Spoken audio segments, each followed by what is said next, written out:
Welcome to Lessons in Life and Love with Riana Milne, where we show you how to have the positive mindset for success in all life areas, so you can grow beyond difficult transitions and evolve from those challenging moments that may have influenced your past but will not define your future. It's time to have the life you desire and the love you deserve, as we teach you the exact skills needed to attract and keep a lasting, emotionally healthy and conscious relationship. Now, please welcome your host, certified life, dating, and relationship coach, trauma professional, and best-selling author, Riana Milne.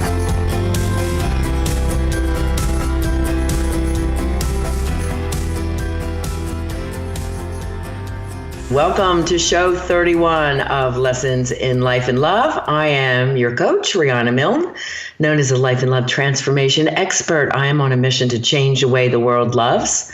And I hope you, my listeners, who I call my angels of love and my love transformers, will help me spread the word on how to have conscious, loving, and respectful relationships. Tonight, we're going to go into part 3 of positive parenting techniques, and this is identity, resiliency, and the developmental assets. This is all from my research of my thesis that was back done in 2000 at Rowan University, and it was called Increasing Self-Concept and Developmental Assets in Adolescents Using Behavioral and Psychoeducational Interventions. We're going to go into some of that research that proved how to raise self-esteem using the developmental assets and the mindset for success, which I write about in my book, Live Beyond Your Dreams, From Fear and Doubt to Personal Power, Purpose, and Success. And just a reminder, you can get free book chapter downloads of both Live and Love Beyond Your Dreams on my website, rianamilne.com. And if you have any questions you want to ask me about parenting techniques,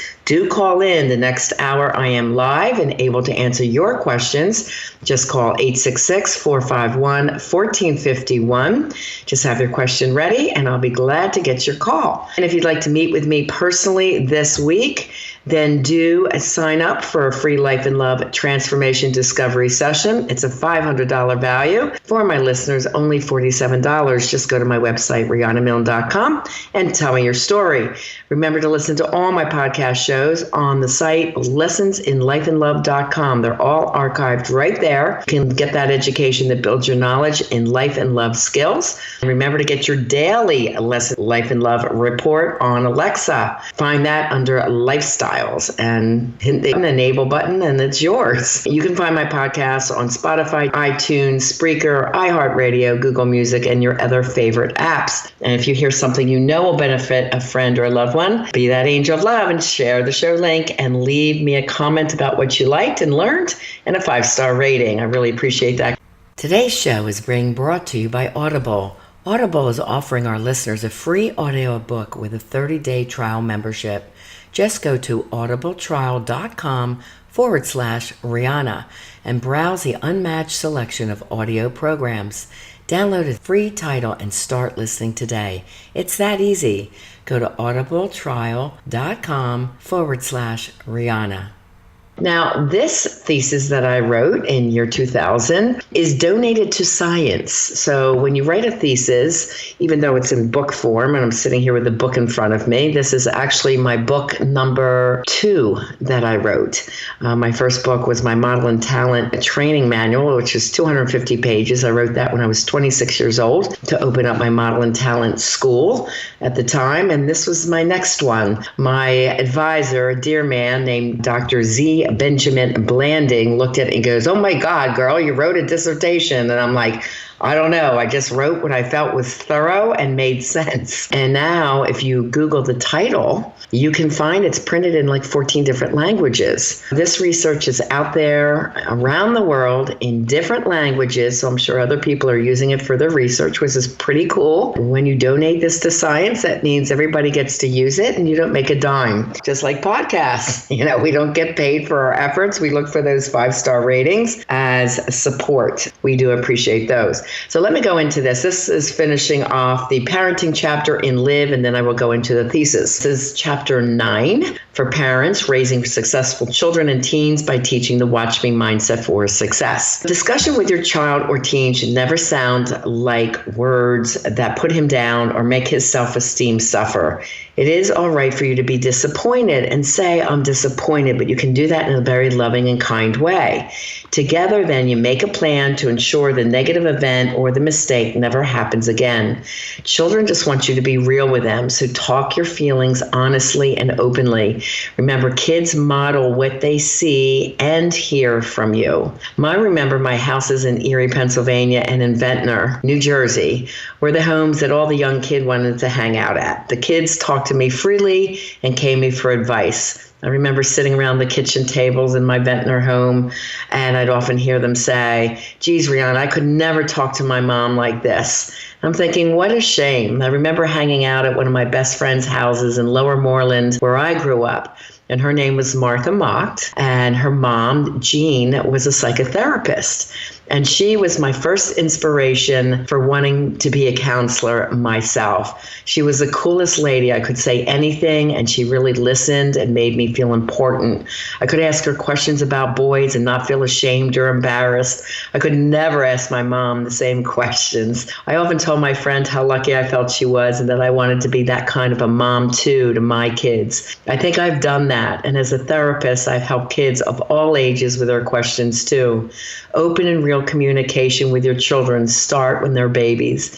Then it feels natural for you to talk to them and they to you as they get older. Always talk with love and from the heart and be kind and gentle and say the words I love you often. The form of parenting that I encourage you to use, along with the tips that I've given you over the past 3 weeks, will help you to raise healthy, happy, intelligent children who will love to learn and who grow up to be successful and confident. Teach the techniques of the Watch Me mindset anytime the opportunity arises, like when someone teases them or doubts their ability, because young kids in the schools love learning this method that I've taught to them too as the SAC counselor. Kids are smart and they want to learn how to handle things for themselves. Give them the opportunity to learn this when they're young, and they'll develop it further as they mature and grow. Instilling a sense of spirituality within them can happen also if you attend church, but more frequently it happens if you talk about God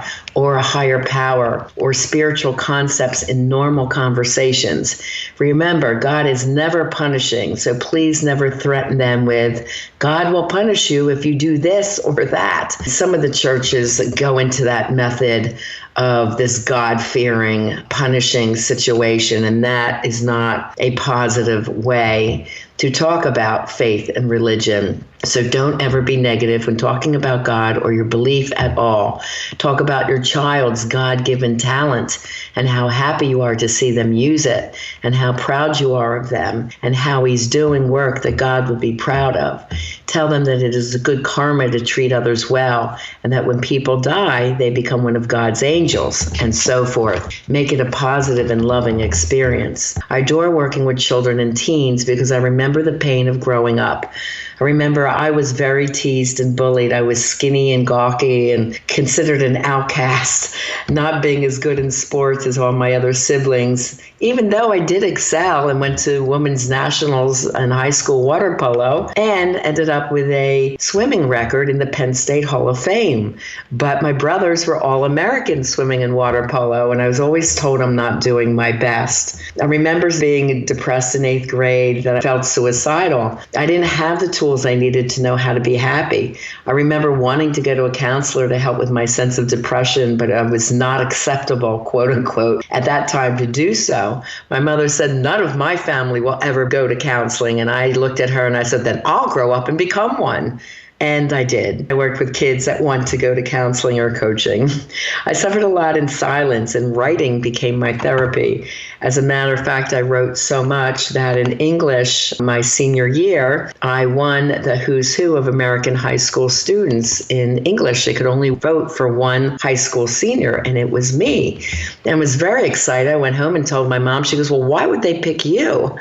And I said, well, I told you I'm in poetry club. I told you I had 200 poems published in books this year, and I'm part of the newspaper and the yearbook, and I get straight A's in in English, why would it not be me? I remember how difficult it was to prove that I was good or talented to my mom, who was awfully demanding. Yes, all of her kids excelled, but it was under much mental duress. So it later became one of my goals to become a counselor to help other kids like me. I specialized in adolescent counseling for a long time because I could relate to their pain as if I were experiencing it yesterday. Parents, if your child asks to go see a counselor, please take them as soon as possible.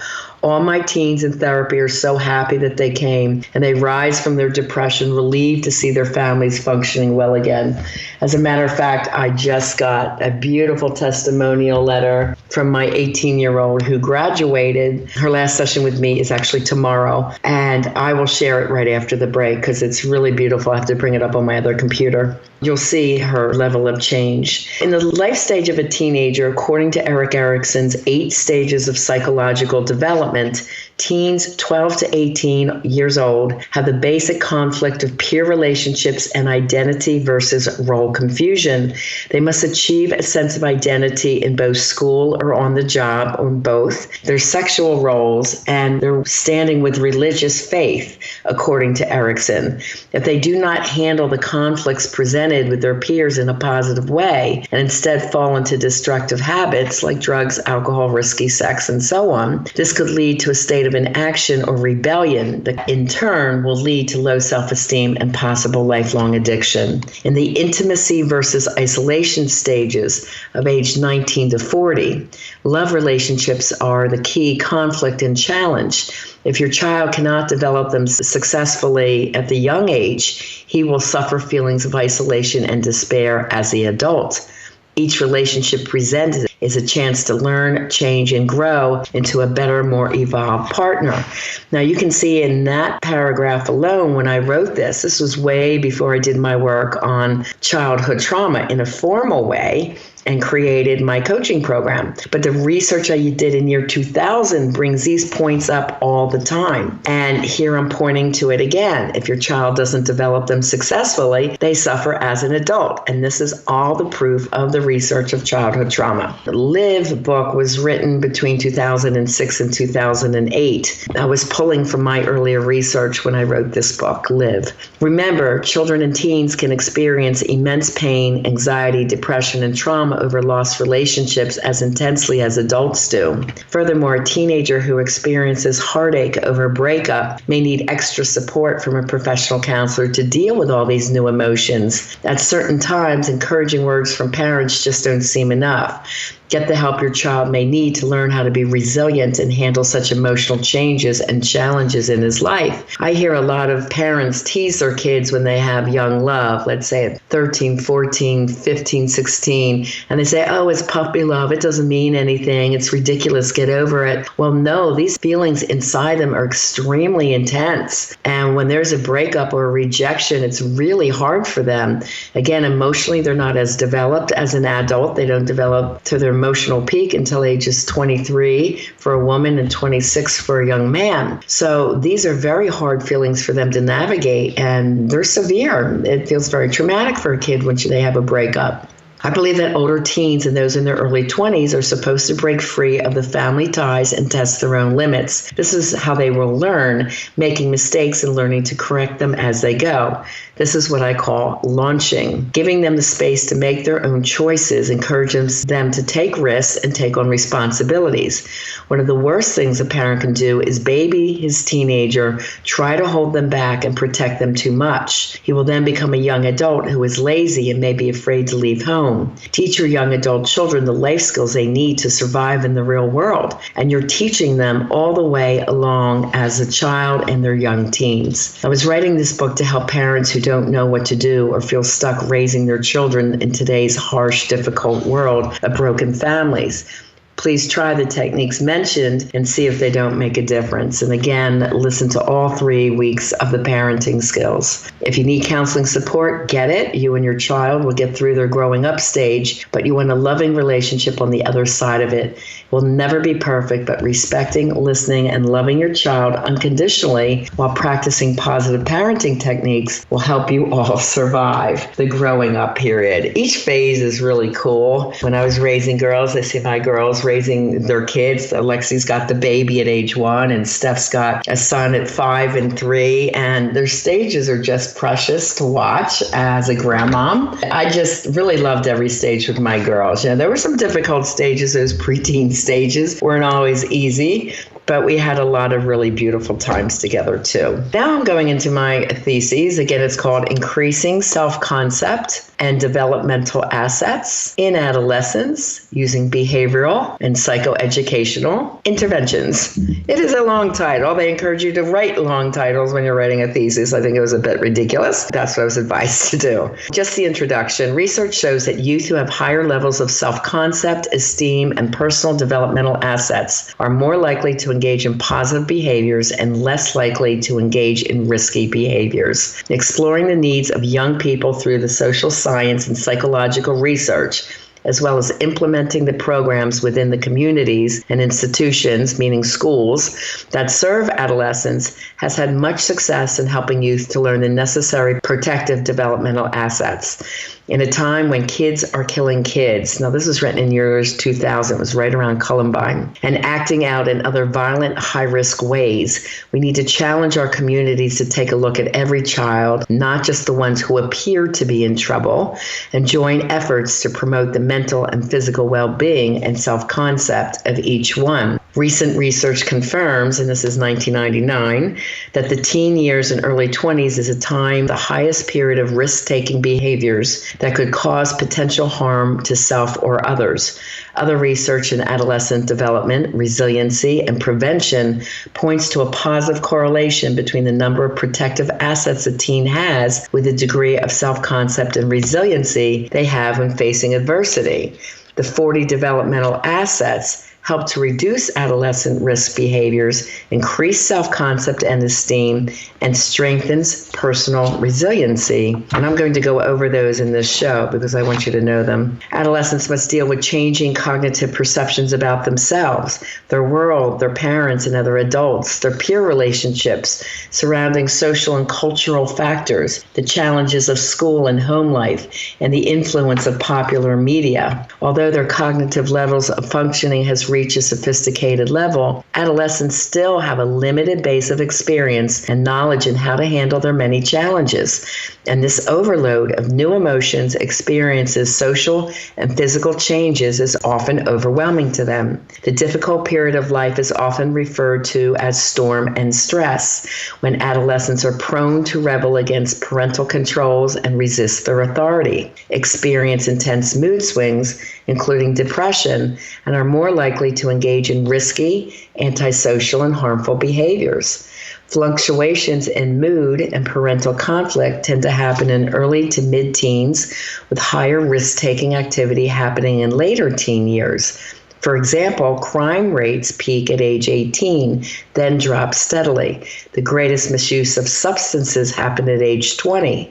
Sexually transmitted diseases peak in the early 20s. And finally, fatalities and car accidents are highest in the late teens. Although not all youth participate in risky behaviors, the majority will engage in some opportunities that could be risky and problematic. The many temptations, internal and external demands, challenges, and stressors can be dealt with confidently if an adolescent has positive and secure self-concept.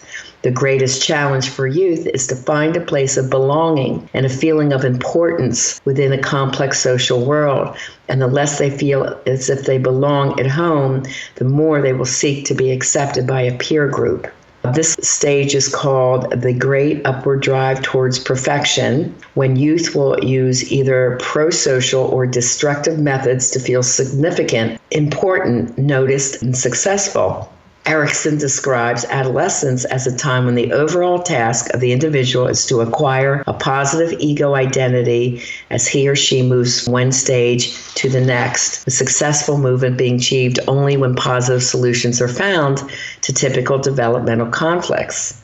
These noted developmental tasks serves as the guidelines as how well or how problematic development is proceeding for an adult. Self-definition occurs within one's peer group as a teen adopts the values, beliefs, attitudes, and standards of behavior of that group. And a teen with positive self-esteem will carry into this new relationship the traditional values learned from their family. If a teen feels unaccepted, rejected, or inferior at home, they often find acceptance within groups that use forms of rebellion against the family and traditional society norms by indulging in drugs, violence, sensational seeking, vandalism, and other high-risk behaviors. Piaget called this adolescent stage one of formal operations, when the major task is to mastering one's own thinking and to grow beyond egocentric self-concerns to have a sense of empathy for others. And it's best described the consequences of egocentrism in the same source that describes the 5 dimensions as a personal fable, hypocrisy, having an imaginary audience, and having an idealistic type of rebellion.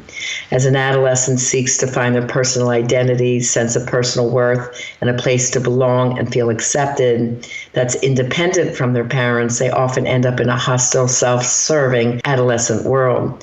Youth must be afforded various opportunities to grow and learn in supportive, warm, patient, and encouraging environments. And ideally, that's at home. Adult or peer role models, counselors, teachers, parents, and other mentors within the schools or the community must have the knowledge to teach the positive, protective self-concept and resiliency skills, along with the developmental assets, so teens so desperately need to overcome this period of storm and stress can do so successfully. Adolescents today need the help of the entire community to enable them to emerge into adulthood with a positive sense of self and a motivational desire to find a direction for future success. Interventions that instill positive protective factors and prevent high-risk behaviors must be designed in a way that are interesting, exciting, rewarding, motivating, sensational, personal, and realistic to today's teen, using creative, interactive, behavioral, and educational methods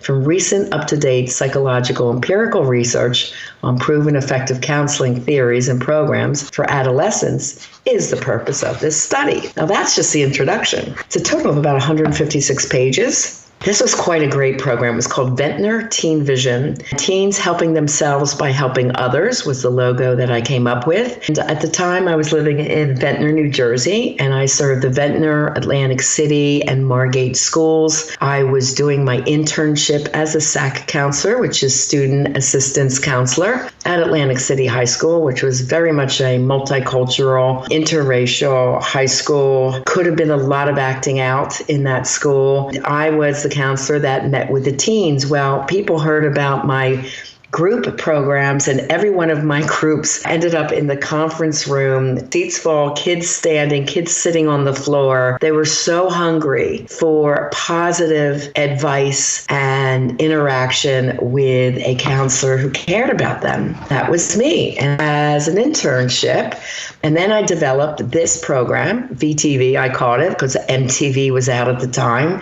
This was VTV for Ventnor Teen Vision. I had to get the mayor's approval in Ventnor, and we did it at the community center. It was every Friday night from 6 to 9 p.m., and I had 2 groups. One group that showed up just for the social at 7:30, and one group that I worked with who learned deeper work. And I did pre and post tests on them to see if the coaching work, which included meditation, and we had a lesson every week that was important about success, interview skills, skills of communication. We did all different kinds of things. And then they did post tests. And who did better as far as their grades raising in school and getting jobs and so on. It was really evident that my program scored very successful. I got a beautiful letter from the mayor about how successful this program was. At the end, the kids learned by giving back, and we did a big fundraiser for Feed the Homeless and donated a lot of turkeys to the homeless shelter of Atlantic City, and the bigwigs of the city came and watched their ending show. They all sold tickets, and it was a fashion show, entertainment show. The kids who could sing and dance, they did that,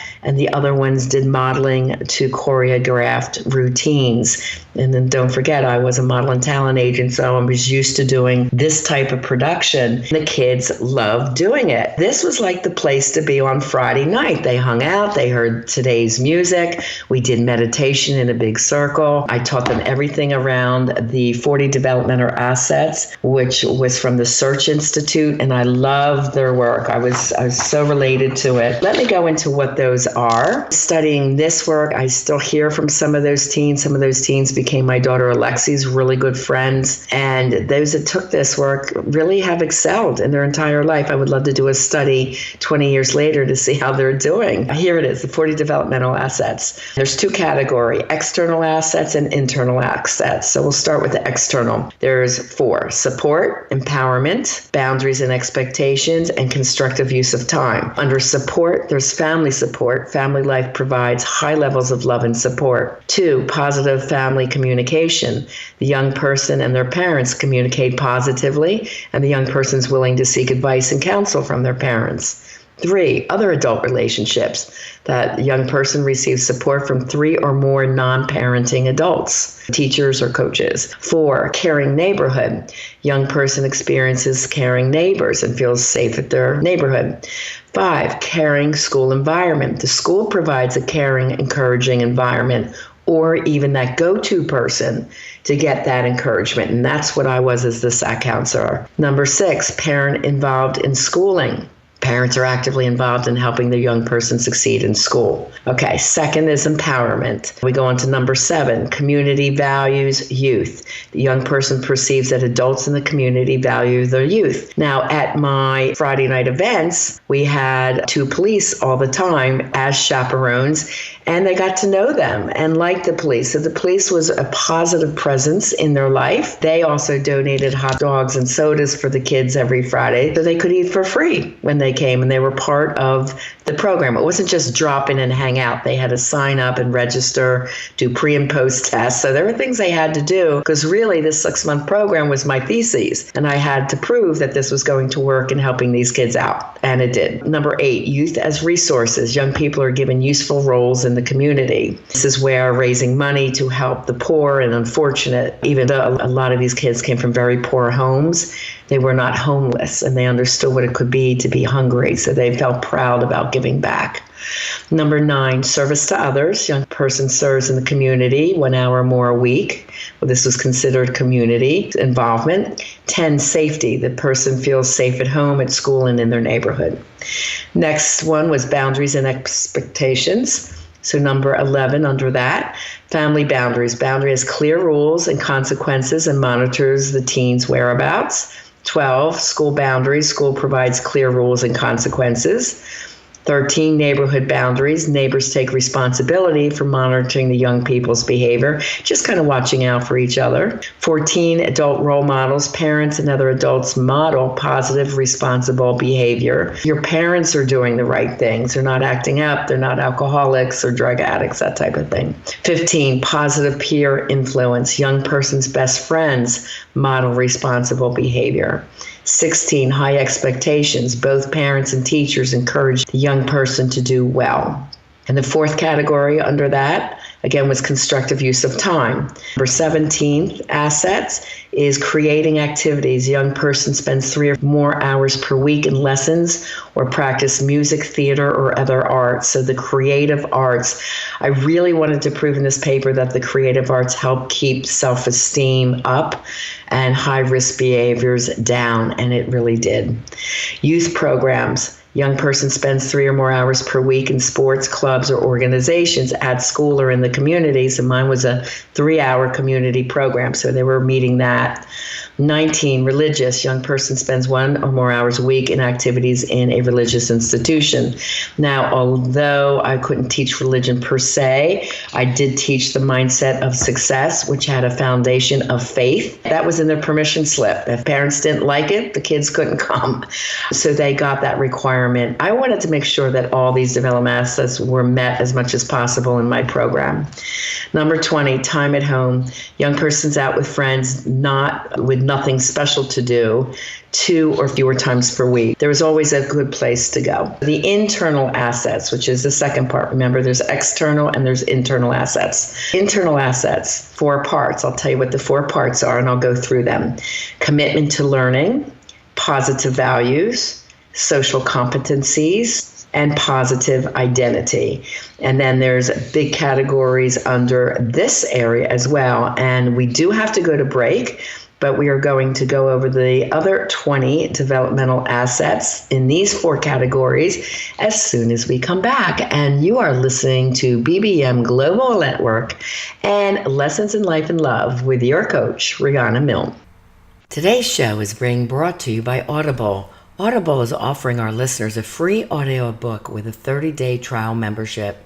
Just go to audibletrial.com/Riana and browse the unmatched selection of audio programs. Download a free title and start listening today. It's that easy. Go to audibletrial.com/Riana. Okay, we're back. Welcome to Lessons in Life and Love. I am your host and global love coach, Riana Milne, life and love coach. We're talking life aspects today. You're hearing from my thesis, which is called Increasing Self-Concepts and Developmental Assets in Adolescents using Behavioral and Psychoeducational Interventions. And my interventions was a 6-month community program for inner city youth in Atlantic City, Ventnor, and Margate, New Jersey, back in 1999, and this thesis was written in year 2000. Although the research is older, I'm just saying this stuff still works. The people that I worked with really excelled in this program. Their pre-test and post-test showed amazing self-mastery. Their self-esteem went way up. Their grades went up. The bullying stopped. Their friendships, if they were negative, changed. They stopped using drugs. They stopped drinking. They knew how to interview for jobs. They got jobs where before they were just hanging on the street. It's amazing the differences. These kids, I sit back and as I'm remembering this, it goes through my memory of the kids that I worked with and how great they did. And I was so proud of each one of them. The groups, we had so many important things that we talked about. It was really beautiful. It was really an incredible feeling to be a part of that program. And I did want to share a letter from my 18-year-old as far as what she experienced. Okay, here is her letter. When I first started with Riana in her 6-month VIP Diamond Life and Love coaching, I was very unsure about the program, let alone talking to someone across the country about my feelings and personal goals. However, I gave it a chance. As soon as I began fully diving into the book work and interacting with Riana as my coach, I began to see the progress being made.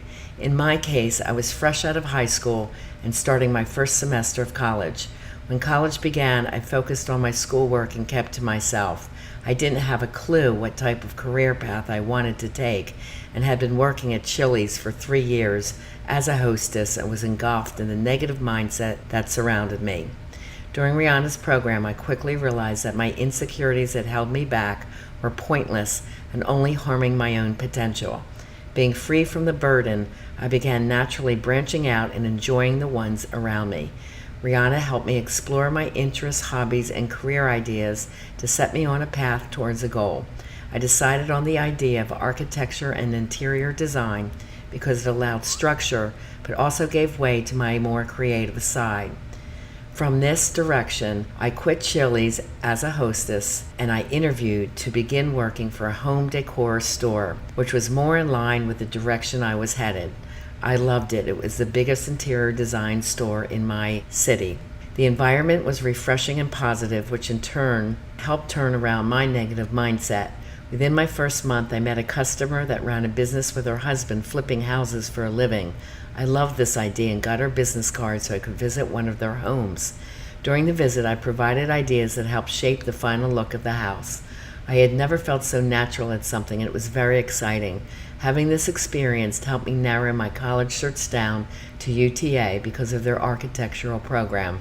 Riana's program helped me not only discover my personal interests and goals, but also encouraged me to dream big and shoot for the stars because, as I learned, with the right mindset, nothing can hold you back. And that is from my lovely girl, Amy, and we just finished up today. It was really heartwarming and beautiful to work with her, and I look forward to working with other people ages 16 to 23 that are in that high school, college transition years that are so crucially important and very essential that you have the developmental assets, good self-esteem, and a positive mindset to go for the goals that you really want versus living in the fear and holding back. So we're going over part 2, which is the internal assets, and there's 20 here. So under category 1, commitment to learning. 21 is achievement motivation. Young person is motivated to do well in school. 22, school engagement. Young person is actively engaged in learning. 23, young person reports doing at least 1 hour of homework every day for school. 24, bonding to school. Young person cares about his or her school. 25, reading for pleasure. Young person reads for pleasure 3 or more hours per week. The second category is positive values. 26, caring. Young person places high value on helping other people. 27, equality and social justice. Young person places high value on promoting equality, reducing hunger and poverty. That's why we did the Feed the Hungry for our project. Number 8, integrity. Younger person acts on convictions and stands up for his or her own beliefs. 29 is honesty. They tell the truth even when it's not easy. 30, responsibility. They accept and take personal responsibility even when mistakes are made.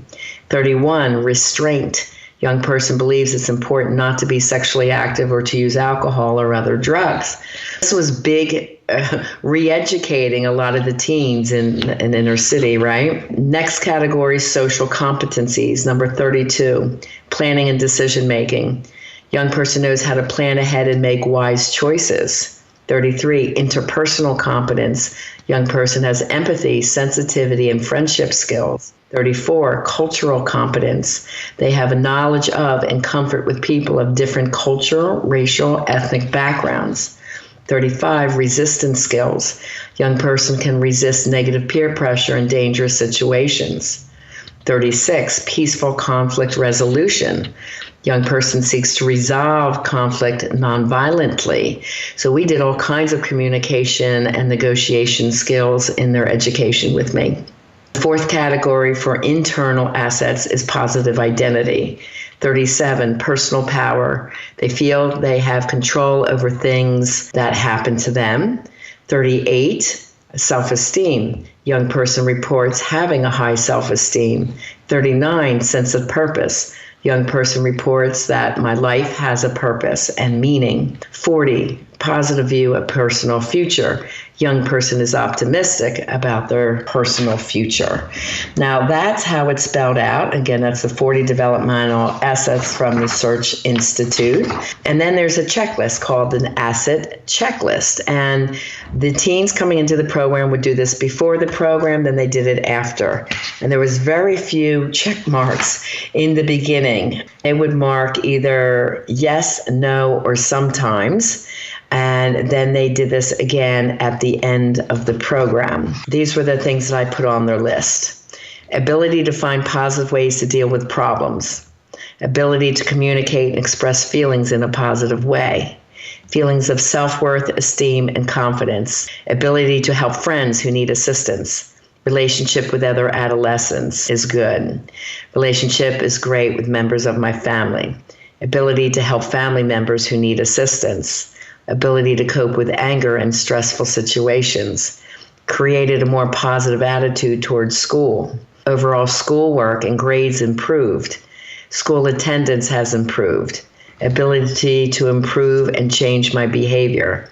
Ability to stay out of trouble, make wiser choices. This program improved my physical health and well-being.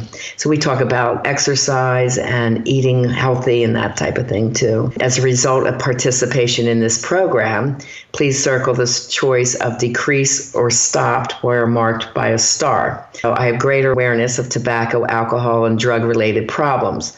I've chosen to decrease or stop my cigarette smoking or nicotine use. I've chosen to decrease or stop my use of alcohol. I've chosen to decrease or stop my use of marijuana, chosen to decrease or stop my use of cocaine and harder drugs. I have a greater awareness of community resources for help. Those were my checklists at the end that I was hoping to see improvements in all those areas, and that definitely did go up.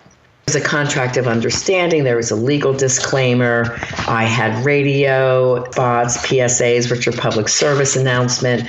We had newspaper coverage. We had flyers out all over the community. I'm just looking at every resource that's sent here. The graduation was packed. The graduation ceremony, it was really, really cool. The parents were so amazed at how their kids had changed. It was beautiful. Okay, so this asset checklist, which is also from the Search Institute, again, I love their program. There's 40 of them here. It's just the same summary of what I told you before, just shorter. I think it's worthy to hear it a second time. I receive high levels of love and support from family members. And you're going to hear these listed, and then you're going to hear me have said this in over the 3 nights on positive parenting techniques. I can go to my parent for advice and support and have frequent in-depth conversations with them. I know some non-parent adults I can go to for advice and support. That's number 3. 4, my neighbors encourage and support me. My school provides a caring, encouraging environment. My parents help me succeed in school. I feel valued by adults in my community. I'm giving useful roles in my community. This is why it's important for kids to find work. I serve in the community 1 hour or more each week, which is volunteerism. By the way, which is very important for college resume.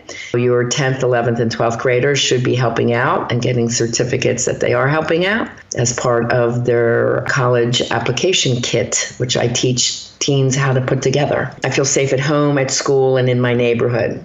My family sets standards for appropriate conduct and monitors my whereabouts. Remember the whole allowance chart? That's the standards. 12, my school has clear rules and consequences for behavior. Neighbors take responsibility for monitoring my behavior. That one was number 13. I know the neighborhoods aren't quite the same, but they should help watch out for each other's kids. 14, parents and other adults model positive, responsible behavior. Very important. 15, my best friends model responsible behavior. 16, my parents and teachers encourage me to do well. I spend 3 hours or more each week in lessons or practice in music, theater, or other arts. I spend 3 hours or more each week in school or community sports, clubs, or organizations. I spend 1 hour or more each week in religious activities or participating in spiritual activities. That one is important.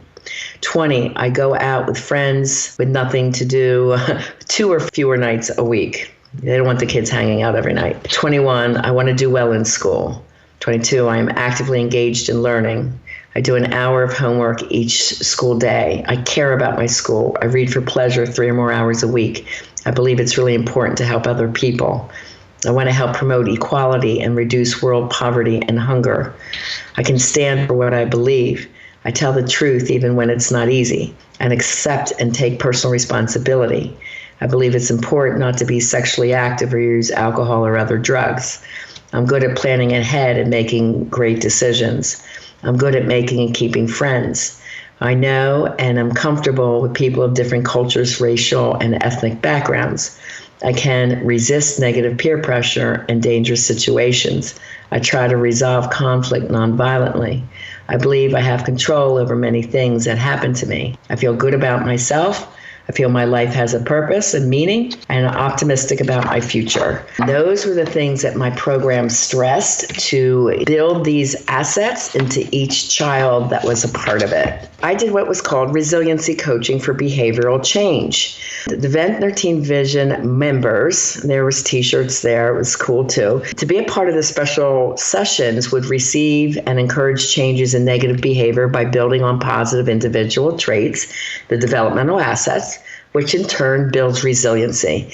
Now, resilience is defined as an ability to recover from or adjust easily to misfortune or change. And our life is all about change. They have to have the mindset for success no matter what comes across to them, and not react, but be proactive, like I teach all my coaching clients today, to make new decisions and choices when things come up, which we call the winds of change. We just normalize change as it's supposed to happen, and not say, oh, why me, or act like a victim. No, it's supposed to happen. Then we get smart and go inside and think internally, what would be the best choices for me to deal with this change? And that's called being proactive. Resiliency factors are individual personalities traits that enables a person to recover quickly from disappointments and defeats, to turn losses into learning experiences, and to cope with life events, adversities, and settings that are normally thought of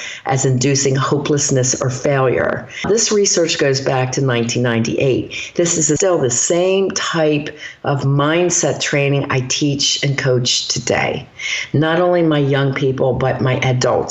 Because again, if you didn't get it as young people growing up in toxic homes where there was a lot of trauma, these very important internal skills, which the word mindset wasn't really used much back then in the year 2000. Resiliency is the word that I use to really teach people to exceed and be successful.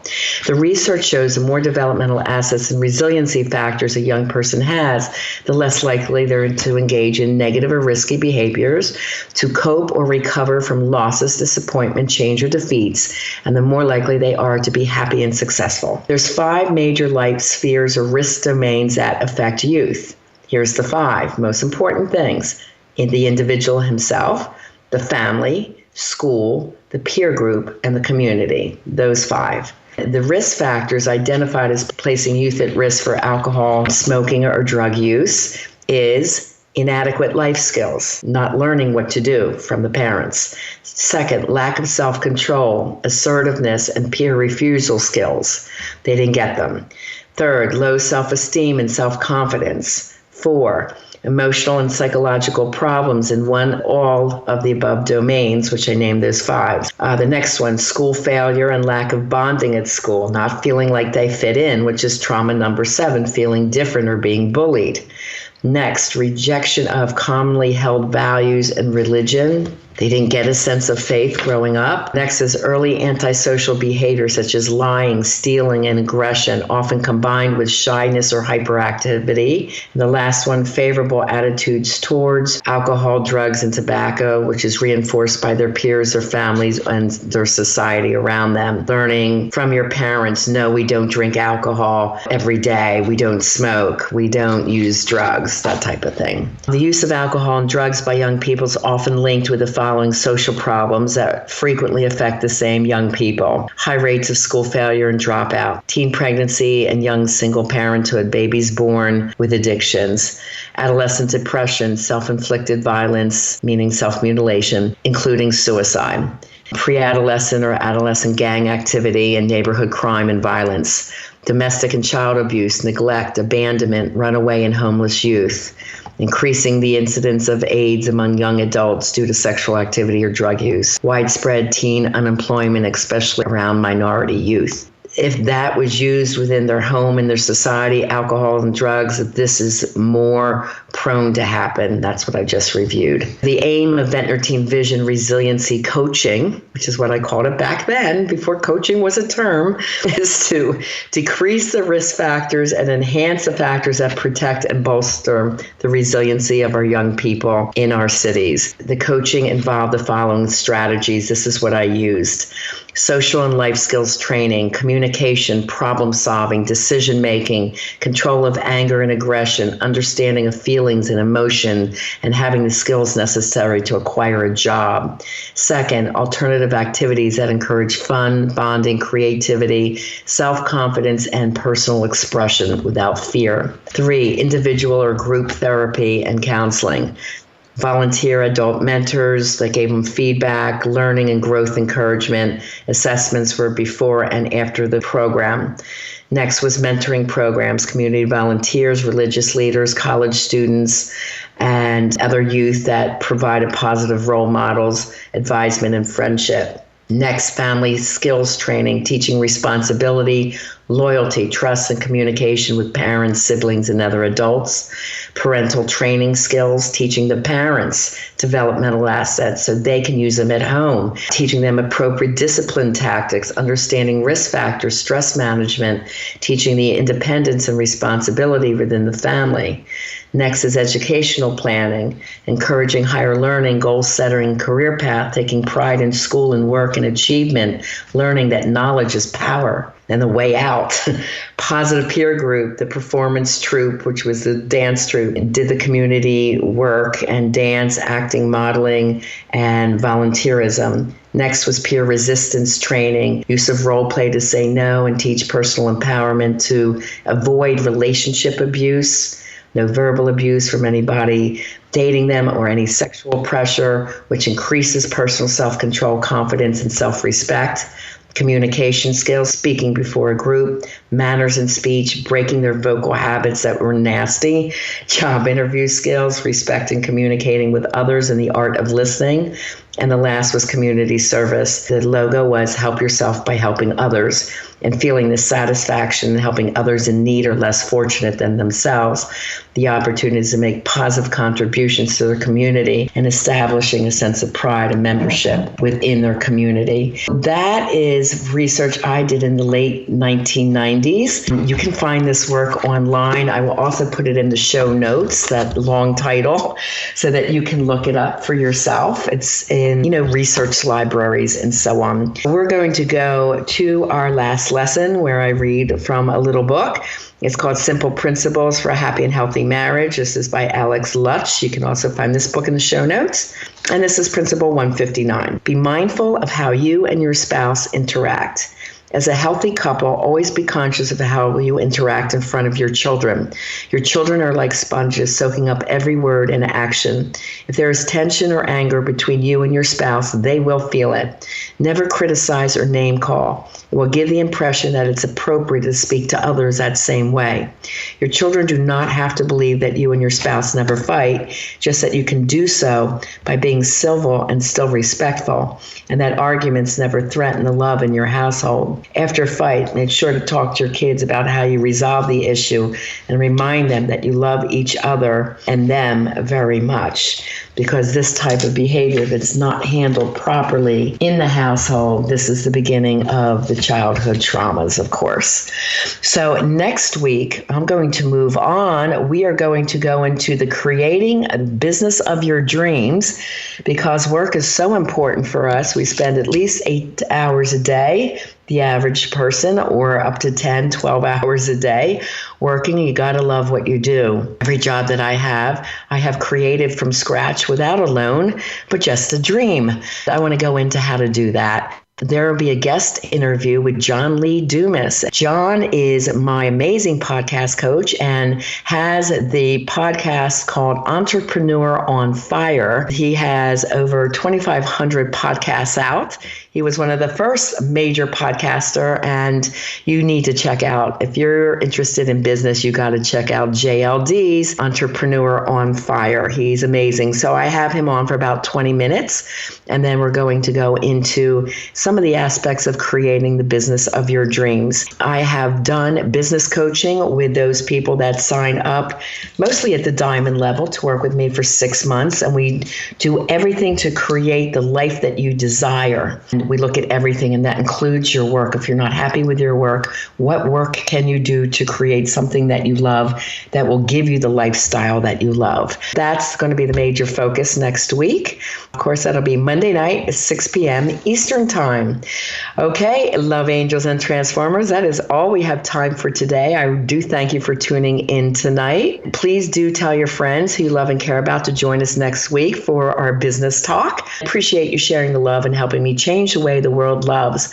Please also take a moment to give me a 5-star rating and a comment on the platform of your choice about what you liked and what you learned about the show. Or you can always write me at lessonsinlifeandloveshow@gmail.com and tell me what you're looking to learn in the show if I have not covered it yet. Be sure to go to lessonsinlifeandlove.com for every show archived is there, all 31 of them. You can reach out for me during the week at rianamilne.com and sign up for that Life and Love discovery session. Okay, Transformers, be sure to join me next week, 6 p.m. ET, Eastern Time, on BBM Global Network. And as always, I am here to help you have the life you desire and the love that you deserve. God bless and have a fabulous week.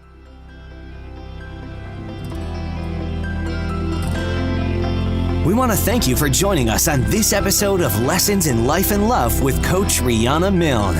Your personal journey of life and love transformation has only just begun. Go to rianamilne.com for more resources. And if you're really ready to take action to improve your life or love situation, apply now for a free Life and Love Transformation Discovery Session with Riana, a $500 value. Just contact Riana with your questions and to tell her your story at rianamilne.com. And remember, it's time to have the life you desire and the love you deserve.